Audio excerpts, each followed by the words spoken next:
আল্লাহ তাআলার পবিত্র জাতের লাখো কোটি শুকরিয়া জ্ঞাপন করছি, যে মহান বনি অত্যন্ত মেহেরবানি করে কুয়াশা স্নাত রাতে এই শীতের মাঝে কোরআনের মাঠে কোরআনের কথা বলার জন্য, শোনার জন্য আমাদের হাজির করলেন।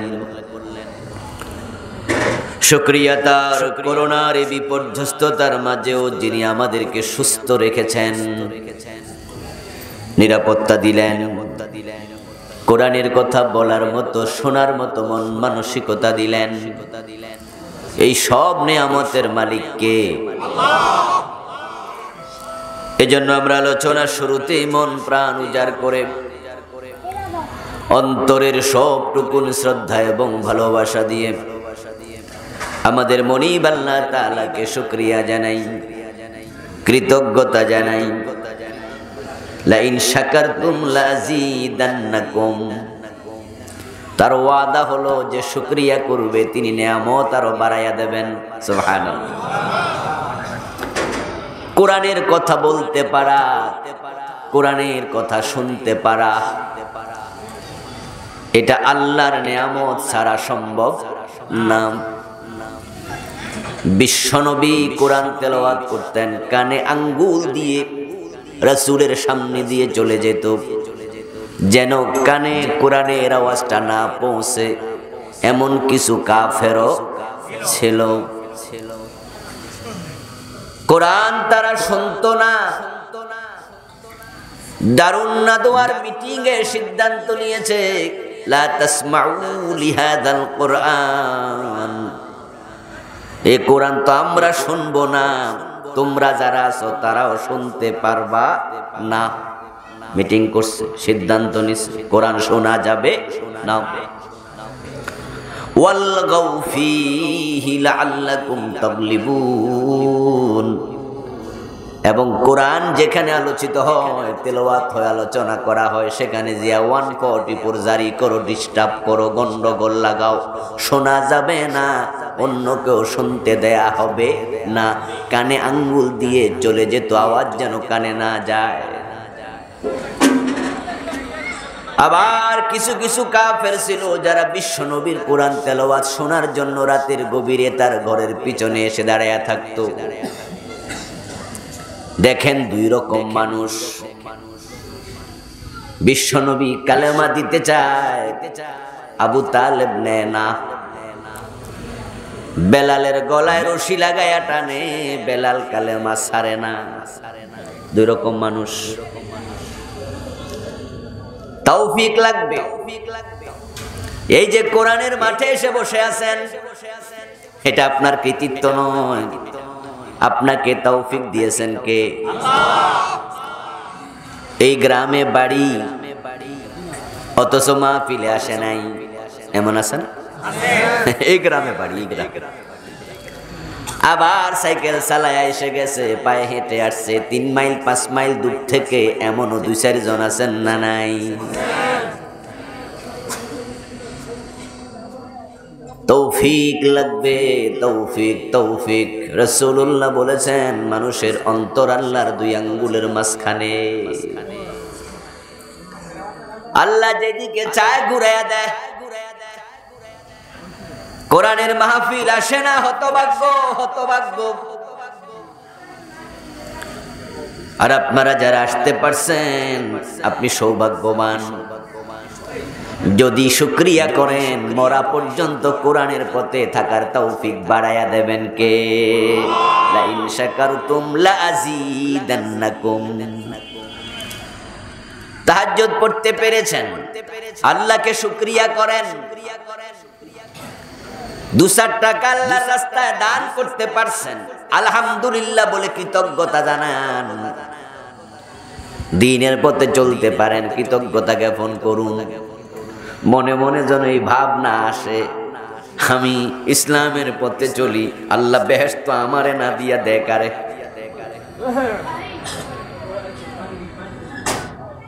আমার বন্ধু, আল্লাহ তাআলা আপনাকে করার তৌফিক দিয়েছেন, তাই আপনি পারেন।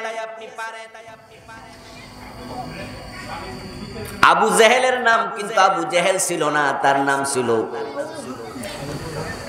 আমর বিন হিশাম। নাম হলো আমর। কি নাম? বাবার নাম হলো হিশাম। মক্কার লোকেরা তার জ্ঞানের কারণে, বুদ্ধিমত্তার কারণে তাকে তারা বলতো আবুল হেকাম। নাম হলো আমর। নাম কি? আমর। রাসূলুল্লাহ দোয়া করছেন, আল্লাহুম্মা হাদি আদাল উমরাইন, হে আল্লাহ আমর বিন হিশাম অথবা ওমর ইবনুল খাত্তাব, দুই ওমর, দুইজনের সাথে আইন মিম রা আছে।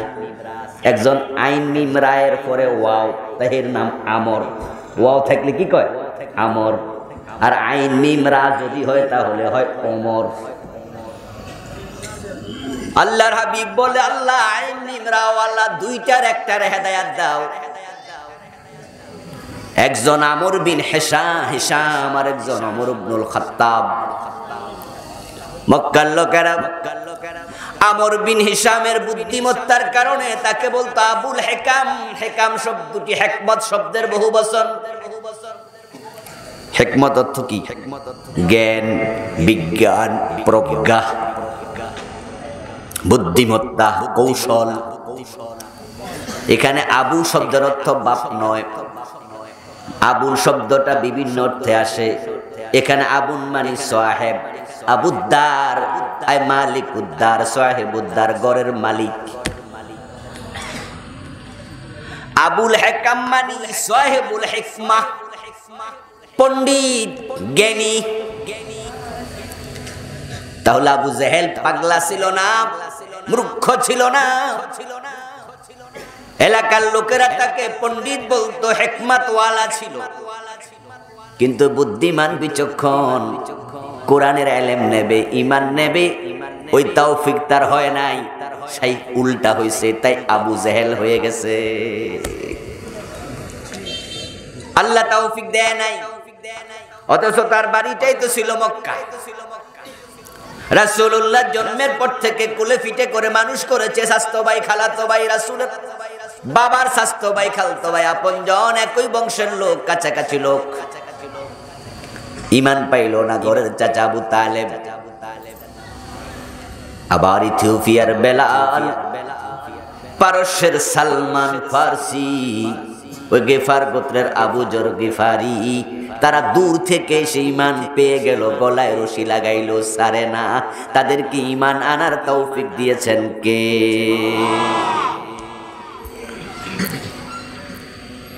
তাই কোরআনের পথে আমরা আছি, ঈমানের পথে আছি, দ্বীনের পথে আছি।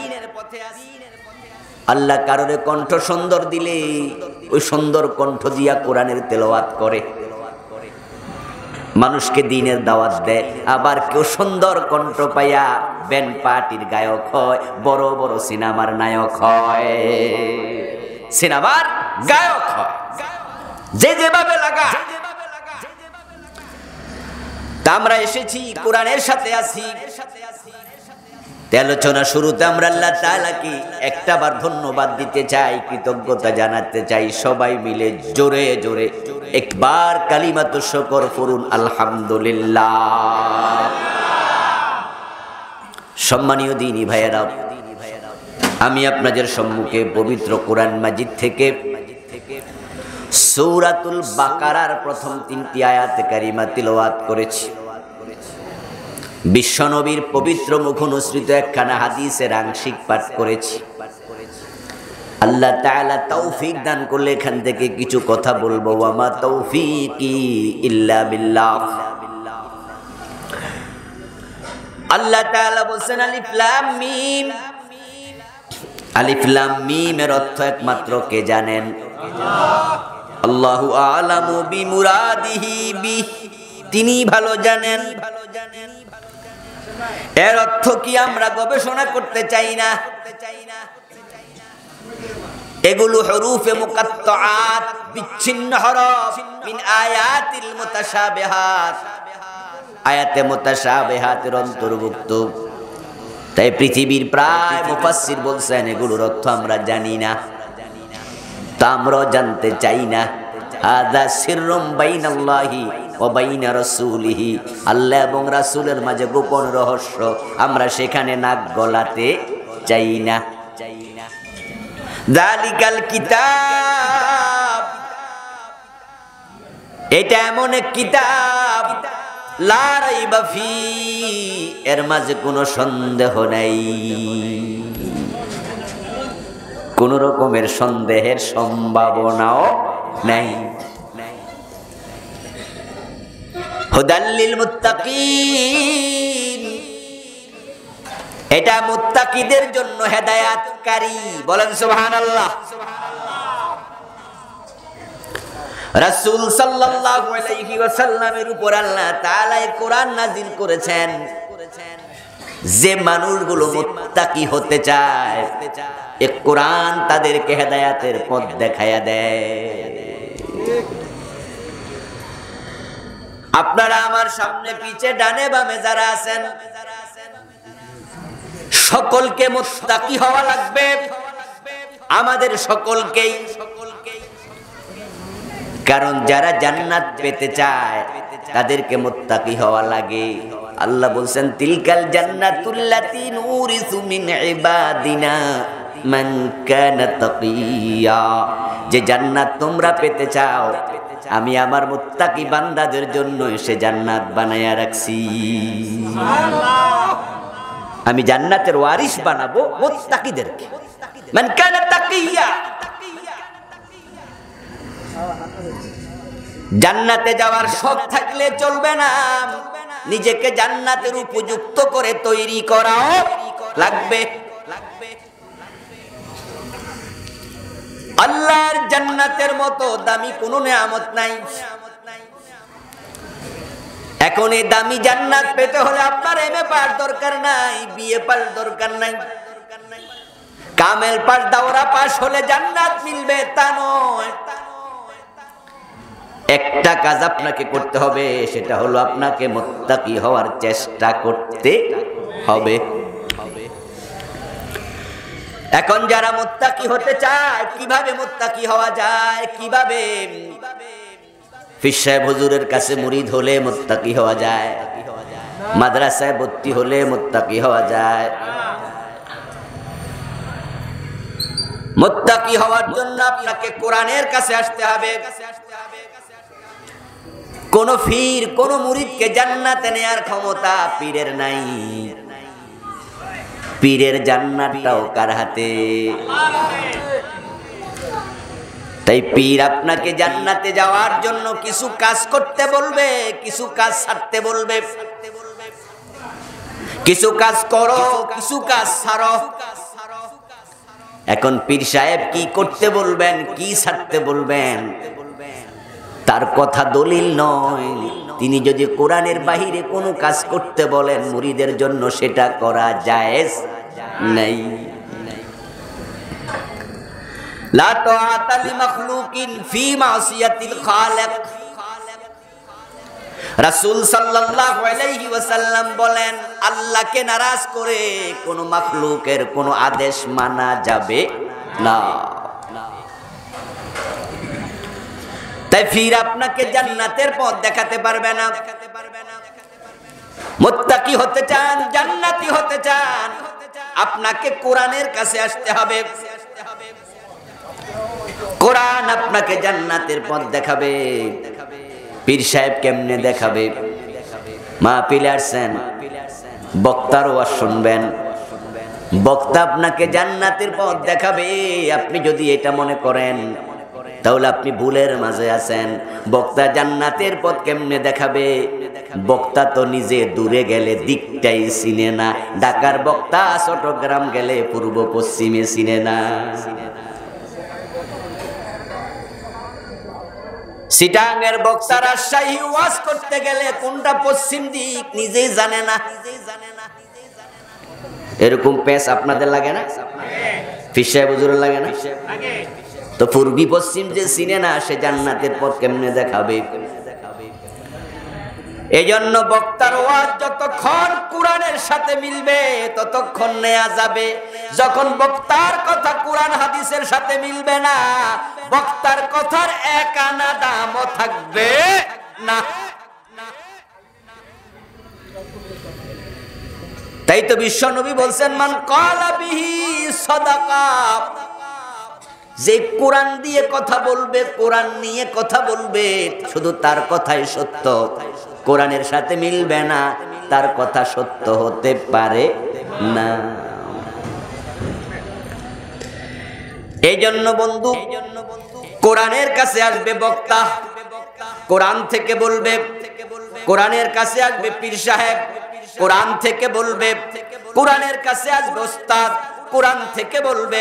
সব মানুষ কোরআনের কাছে এসে কোরআন থেকে যখন বলবে, কোরআন থেকে মানবে, তখন তা ব্যক্তির কথা নয়, কোরআনের কথাটা স্বয়ং আল্লাহর কথা।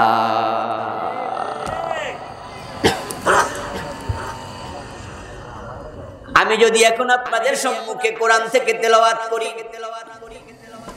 উনি যদি তেলাওয়াত করে, কোরআন তেলাওয়াত কালে কারো কথা বলা জায়েজ নাই, বরং চুপ করে থেকে উনার তেলাওয়াত শোনা ফরজ। কারণটা কি? কারণ হলো কোরআন যেটা তেলাওয়াত করছে, তেলাওয়াতকারী যে শব্দগুলো করে শোনাচ্ছে, এগুলো তার মুখ দিয়ে বের হলেও শব্দগুলো তার নয়, শব্দগুলো কার? আল কোরআনু কালামুল্লাহ, কোরআন আল্লাহর কথা। আমার বন্ধু, আল্লাহ তাআলা সন্দেহাতীত করে কোরআন নাজিল করলেন। নাজিলের উদ্দেশ্য হলো যারা মুত্তাকি হতে চায়, কোরআন তাদেরকে হেদায়েত দেয়, হুদাল্লিল মুত্তাকিন। যারা মুত্তাকি হতে চায় না, কোরআন তাদেরকে জোর করে হেদায়েত দেয় না। কোরআন মুত্তাকিদের জন্য হেদায়েতের কিতাব। এই কথার অর্থ এই নয় যারা মুত্তাকি হয়ে গেছে তাদেরকে হেদায়াত দেবে, তারা হেদায়াত না পাইলে মুত্তাকি হইল কেমনে? আর মুত্তাকি যদি হয়ে যায়, হেদায়াত তো পেয়ে গেছে, নতুন হেদায়াতের কি দরকার? তাই মুত্তাকিদের জন্য হেদায়াত, এর মানে হলো আইসাইরিনা ইলাত তাকওয়া। কোরআনের কাছে যারা যাবে, মুত্তাকি হওয়ার মন নিয়ে যাওয়া লাগবে। অন্তরে থাকবে আমি হেদায়াত চাই, আমি মুত্তাকি হতে চাই, এজন্য আমি কোরআনের কাছে গেলাম। তাহলে কোরআন আপনাকে এবার হেদায়াতের পথ দেখাতে শুরু করবে। আর হেদায়াত নেয়ার মন নাই, মুত্তাকি হওয়ার চিন্তা নাই, আপনি কোরআন পড়ে কোনো লাভ নাই। কোরআনের হাফেজ হবেন, মুফাসসির হবেন, বড় আলেম হবেন, কিন্তু হেদায়াত পাবেন না। কারণ যে মুত্তাকি হতে চায় না, হেদায়াত নিতে চায় না, কোরআন তারে হেদায়াত দেয় না। মূলত কোরআন কিন্তু শুধু মুত্তাকিদের জন্য আসে নাই।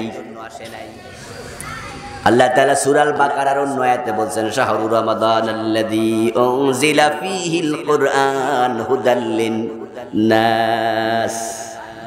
আমি এটা শুধু মুত্তাকিদের জন্য পাঠাই নাই, আমি রমজানে কোরআন নাজিল করেছি হুদাল লিন-নাস, বিশ্ব মানবতার জন্য, সব মানুষের জন্য, সব মানুষকে হেদায়েত দেওয়ার জন্য কোরআন পাঠাইছি।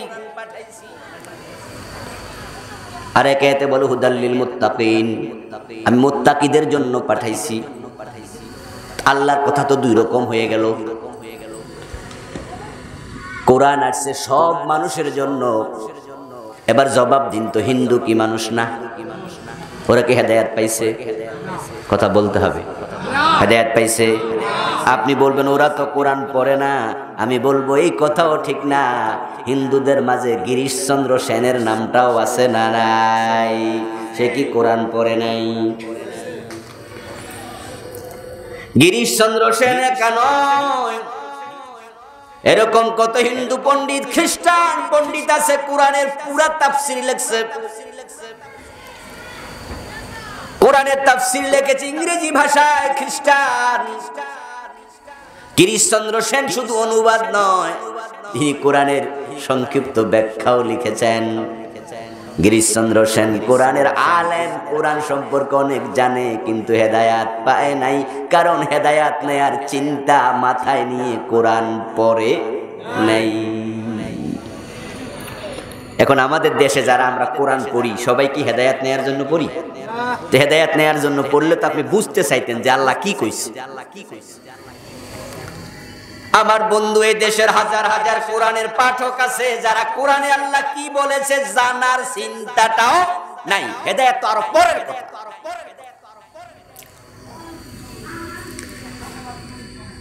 আপনার সন্তান যদি আপনার কাছে বিদেশ থেকে চিঠি পাঠায়, ছেলে আমেরিকায় থাকে, ফ্রান্সে থাকে,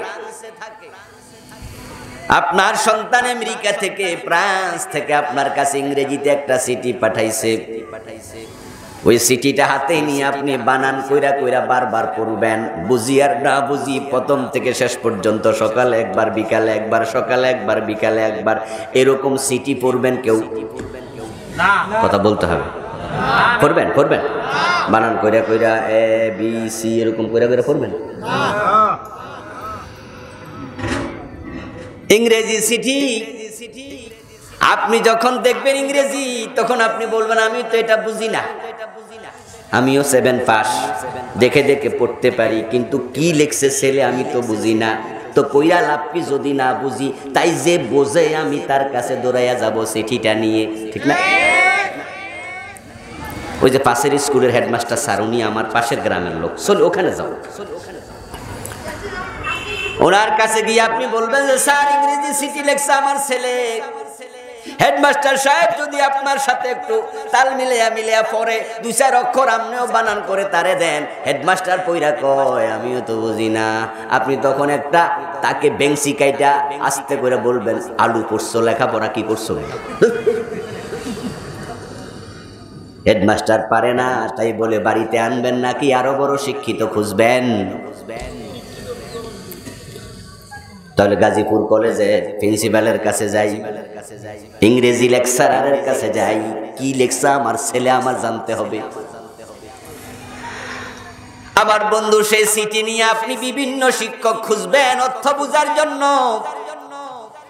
আল্লাহ আপনার কাছে একটা চিঠি লেখছে আজ থেকে 1400 বছর আগে, ওই চিঠি আপনার ঘরে আছে। ওই চিঠির প্রথম সূরা ফাতিহা 40, 50, 80 বছর পড়তেছেন প্রতিদিন নামাজে বারবার, কিন্তু আমার আল্লাহ চিঠিতে কি বলছে জানার চিন্তাটাও নেই।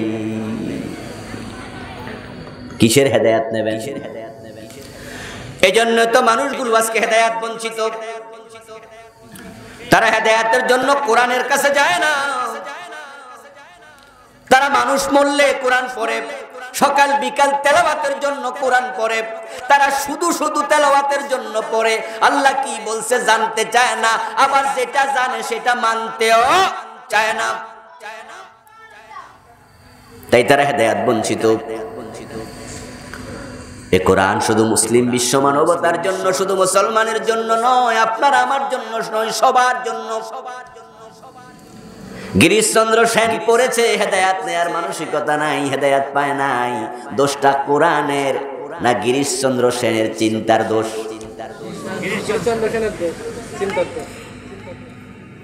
কোরআনের মাহফিলে আসছেন, উদ্দেশ্য কি?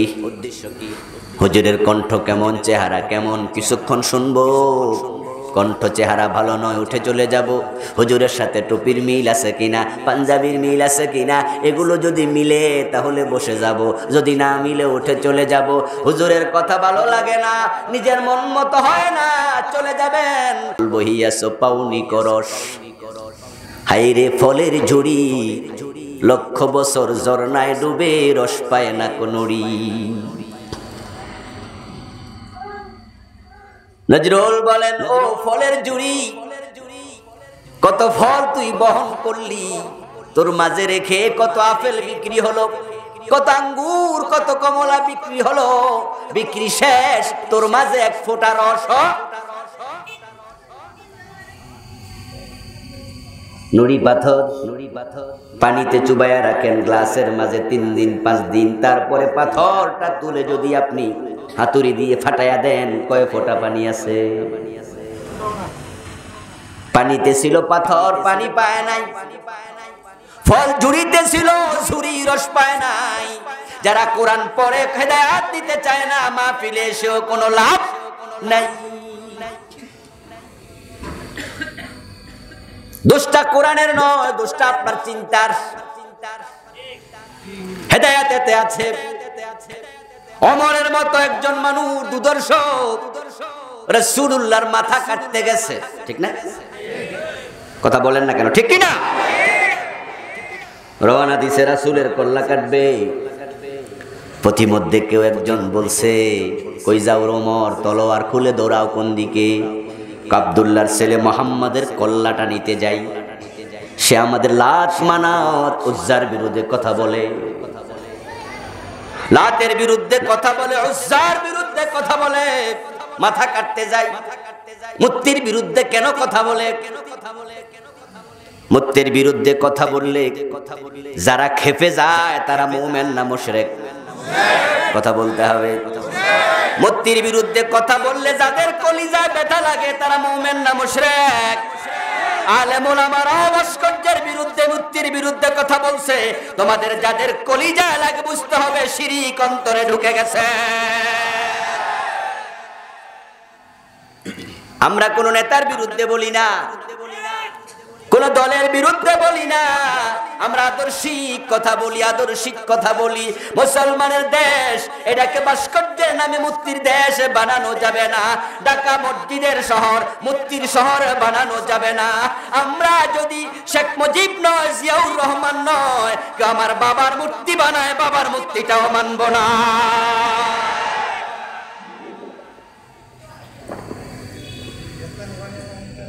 আমার ভাইয়েরা, মূর্তির বিরুদ্ধে কথা বললে আপনার গায়ে লাগে। কেন গায়ে লাগবে? আপনি নিজে যদি নিজের বাবার ছবিটা সুন্দর করে টানায়া ঘরের মাঝে লটকায়া রাখেন, আপনার ঘরেও রহমতের ফেরেশতা ডুববে না। হাদিস আছে না নাই? এই হাদিসটা আমরা বানাইছি। হুজুররা খারাপ, হুজুররা শুধু শুধু ফতোয়া দেয়। সহিহ বুখারীর riwayat, মুসলিমের riwayat, সহিহ হাদিস। قال النبي صلى الله عليه وسلم لا تدخل الملائكة بيتا فيه كلب أو تصوير। রাসূলুল্লাহ বলেন, ওই ঘরে রহমতের ফেরেশতা ঢুকবে না, ওই ঘরে ফেরেশতা ঢুকবে না, ফেরেশতা ঢুকবে না যেই ঘরে কুকুর থাকে এবং ছবি থাকে। কি ঢুকবে না? ফেরেশতা। কোন ফেরেশতা?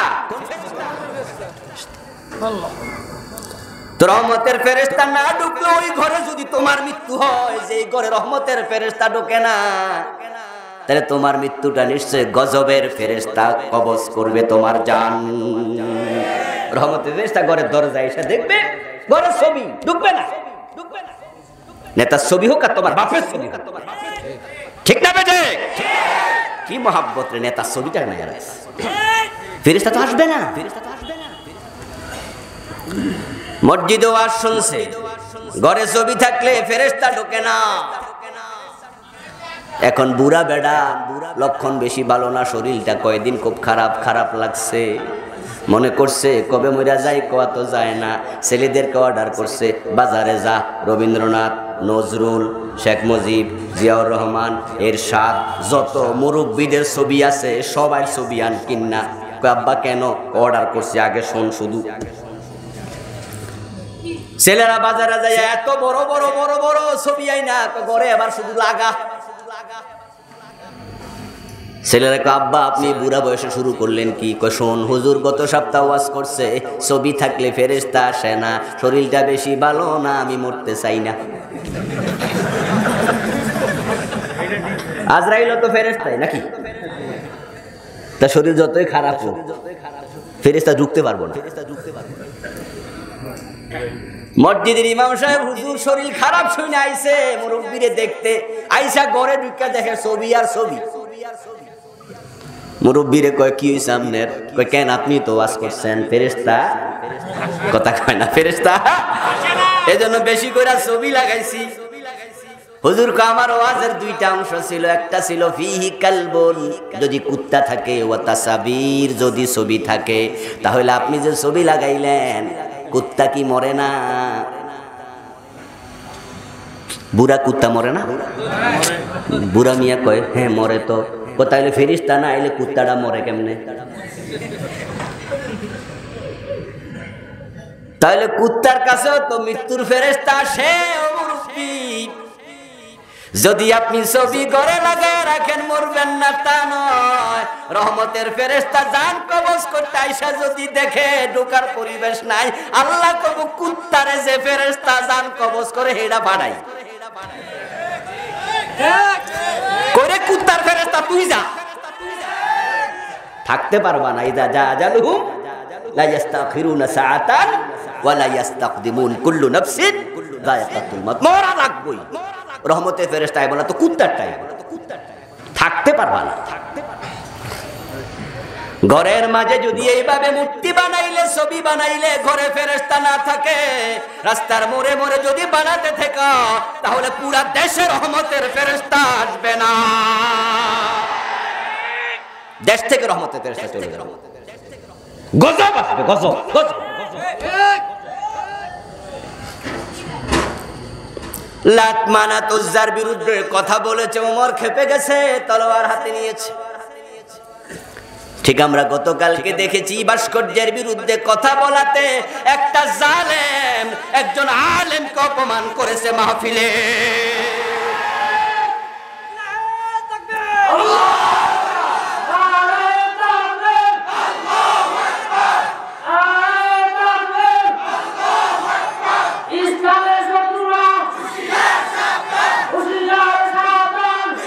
আমার ভাইয়েরা, কত চমৎকার করে প্রিয় ভাই মাওলানা আফতাব কথা বলছিলেন।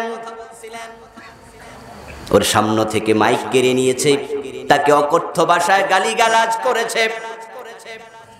একজন আলেমকে মাহফিলের স্টেজে গালিগালাজ করার সাহস তোকে কে দেয়? এ দুঃসাহস দেখাতে পারে যাদের অন্তরে শিরিক ঢুকেছে, এবং এই লোকটা যে জুলুম করেছে, খারাপ আচরণ করেছে, অশ্লীল গালিগালাজ করেছে, আমার ধারণা সে বাবার বৈধ সন্তান হতে পারে না। তাদের রক্তে সমস্যা, তারা দ্বীনের সাথে গাদ্দারি করার সাহস দেখায়, কোনো হালাল জাদাই কাজ করতে পারে না।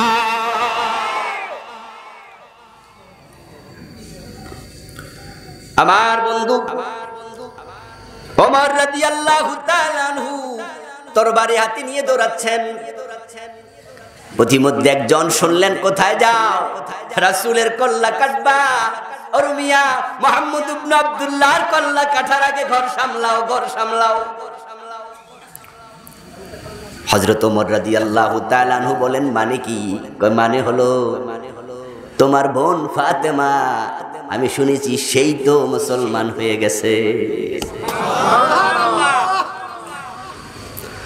ওমর রাদিয়াল্লাহু তাআলা আনহু ছোট বোন ফাতেমা ইসলাম গ্রহণ করেছে শুনে হযরত ওমর রাসূল সাল্লাল্লাহু আলাইহি ওয়াসাল্লামের বাড়িতে না যায়া বোনের বাড়িতে হাজির। ঘরের দরজায় পা রেখে তিনি দেখতে পান বোন যেন কাগজে লেখা কি একটা তিলাওয়াত করছে। হযরত ওমরকে দেখার সাথে সাথে বোন এটা লুকায় ফেলছে কাপড়ের ভিতরে। হযরত ওমর বললেন, তুই নাকি মুসলমান হয়েছিস, তুই নাকি কালেমা পড়েছিস, তুই মুহাম্মাদের দ্বীন নাকি গ্রহণ করেছিস? বোন মুস্কি হেসে দিয়ে বলে, ভাই তুমি ঠিকই শুনেছ, আমি এখন মুসলমান হয়ে গেছি। হযরত ওমর তাকে মারতে শুরু করলেন, থাপ্পড় কিল দেয়া শুরু করলেন। বোন জামাই দরজার পাশে ছিল, বোনকে বাঁচানোর জন্য আগাইলো, বলল, আমার স্ত্রী ইসলাম গ্রহণ একাই করে নাই, আমি তার স্বামী, আমি ইসলাম গ্রহণ করেছি। হযরত ওমর তাকেও মারতে শুরু করলো। দুইজনকে মারতে মারতে হযরত ওমর ক্লান্ত হয়ে গেলেন। এক পর্যায়ে থাপ্পড় কিল দিতে দিতে ক্লান্ত হয়ে এবার আর কিলায় না, তাকে দেখে বোনের গাল ফেটে রক্ত বের হচ্ছে। হযরত ওমর বীর পুরুষ, সাহসী মানুষ। নারীরা দুর্বল, একজন বীরের জন্য দুর্বলের গায়ে হাত দেয়াটা বেমানান, তাই তিনি লজ্জিত হলেন। বোনটা তো আমারই, মেজাজটা খারাপ হয়ে গিয়েছে, তাই তাকে মারলাম, রক্ত বের হচ্ছে ফিনকি দিয়ে। কি লজ্জিত হলেন ওমর? বীর পুরুষের জন্য দুর্বলের গায়ে হাত দেয়া সাজে না, কামটা কি করলাম? মনটা একটু নরম হলো, বোনকে বলছে, এত মাইর খাইলি, একটা প্রতিবাদ করলি না। ফাতেমা তখন উত্তর দেয়, তুমি বড় ভাই, মারতে মারতে যদি শেষ করে দাও শহীদ হব, কালেমা থেকে এক চুলও সরাতে পারবা না। তুমি বড় ভাই, তুমি মারবা, মারো, মাইর খাবো, কিন্তু দিন থেকে সরবো না। ফাতেমা, তুই এমন কি দিন গ্রহণ করলি, মরে যাবি, দিন থেকে সরবি না। আমি যখন তোর ঘরে পা রেখেছি দেখেছি তুই বসে বসে কি যেন পড়তেছিলি, দে তো দেখি, লুকাইছস কেন? ফাতেমা বলে, এটা তো কোরআনের আয়াত, আমি পড়ছিলাম।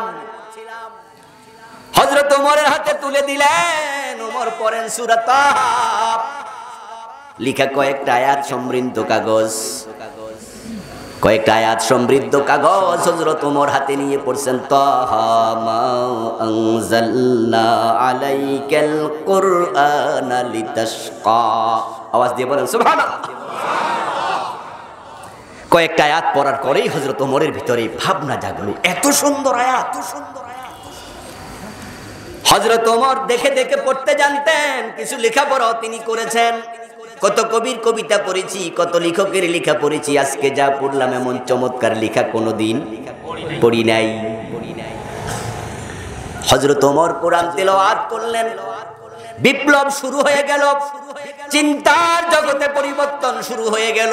তলোয়ারটা তুলে হাতে নিলেন, রাসূল সাল্লাল্লাহু আলাইহি ওয়াসাল্লাম দারে আরকামে আছেন, তিনি জানেন ওখানে বিশ্বনবী সাহাবাদেরকে তালিম দেয়। হযরত ওমর ডাইরেক্টলি সেখানে চলে গেলেন,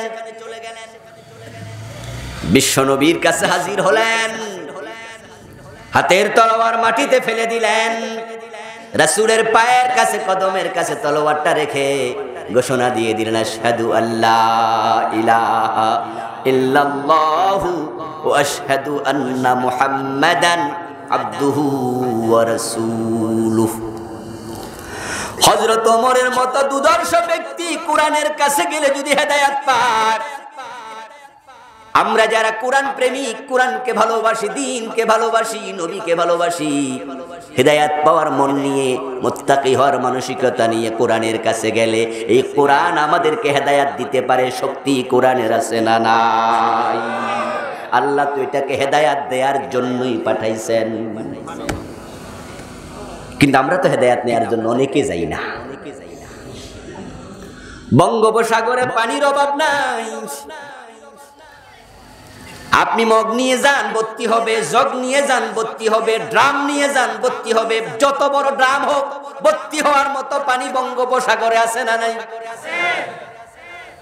কিন্তু আপনি যদি আধা লিটারের একটা আরসির বোতল নিয়ে যান, ওই আরসির বোতলটার মাঝে আরসি ভর্তি থাকে, আরসি ভর্তি একবারে মুখ পর্যন্ত, এবার বঙ্গোপসাগর নিয়ে আপনি ডুবাইয়া দেন, ডুববে কই, জায়গা তো নাই, আগে তো ভর্তি করে রাখছো। এখন মাহফিলে আসেন, কোরআনের কাছে যান, নিজের চিন্তা খোঁজেন, তো হেদায়েতটা ঢুকবো কোন জায়গা দিয়ে? আপনার কলব তো আগে ভর্তি। এজন্য কোরআন থেকে যারা হেদায়েত নিতে চায় তাদের কলবটাকে খালি করে কোরআনের কাছে যাওয়া লাগবে। যে কোরআনে যা আছে, হাদিসে যা আছে, আমি সেটা আমার ভিতরে ঢুকাবো। কোরআন হাদিসের কোন কথা যদি আমার বিরুদ্ধে যায় আমি সেটাও নেব, আমার বাবার বিরুদ্ধে যায় আমি সেটাও নেব, আমার দলের বিরুদ্ধে যায় আমি সেটাও নিতে কুণ্ঠিত হব না। তাহলে হেদায়েত ঢুকবে।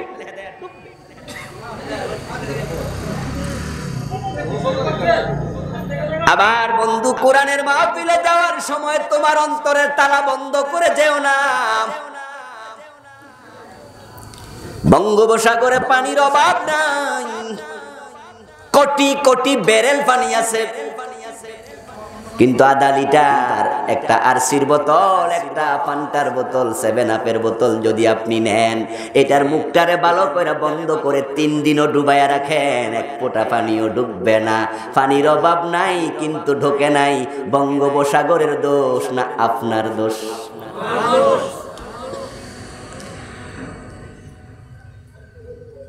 এই জন্য হেদায়েত নিতে হলে কোরআনের কাছে মন খুলে যেতে হবে। মান কালা বিহি সাদাকা, সত্যের কাছে যাও, সত্য পেতে চাও কোরআনের কাছে ছুটে যাও, কোরআনের কথাগুলো বলো, কোরআনের কথাগুলো আমল করো, কোরআনে যেইভাবে যা আছে সেভাবে তা মানতে থাকো, রাসূলুল্লাহ যা বলেছেন তা মানতে থাকো। এই ওহী তোমাকে আল্লাহর জান্নাত পর্যন্ত পৌঁছে দেবে। আল কোরআন হাবলুল্লাহ, কোরআন আল্লাহর রশি। কার রশি? আল্লাহর রশি। ওয়াতাসিমু বিহাবলিল্লাহি জামিআন ওয়া লা তাফাররাকু। আল্লাহ তাআলা কোরআনে বলেন তোমরা সবাই মিলে আমার রশিকে শক্ত করে আঁকড়ায়া ধরো। আল কোরআন হাবলুল্লাহ, এটা আল্লাহর রশি। এই রশিটা আল্লাহর হাতে আছে, আল্লাহর হাতে আছে, আল্লাহর হাতে আছে। শক্ত করে ধরো, আল্লাহ টেনে তোমাকে আল্লাহর জান্নাতে নিয়ে যাবেন।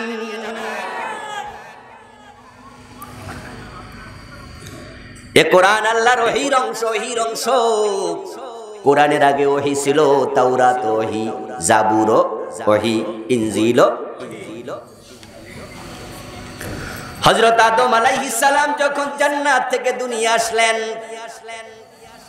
আল্লাহ তাআলা আদম আলাইহিস সালামকে তখনই বললেন ফাইম্মা ইয়াতিয়ান্নাকুম মিন্নি হুদা ফামান তাবিয়া হুদায়া ফালা খাউফুন আলাইহিম ওয়ালা হুম ইয়াহজানুন। আল্লাহ কয় আদম তোমাকে আমি একা একা ছেড়ে দেই নাই, তুমি জান্নাতে ছিলা, এই জান্নাত তোমার জন্য আর তোমার বউ হাওয়ার জন্য আমি শুধু বানাই নাই। এত বড় জান্নাত, জাহান্নাম বানাইছি 7টা, জান্নাত বানাইছি 8টা। জান্নাতের চেয়েও জাহান্নামের চেয়েও জান্নাতের সংখ্যা একটা বেশি। এবং এক এক জান্নাত কত বড়, কত বড়, কত বড় কেউ জানে না, কেউ জানে না কত বড় করে বানাইছে।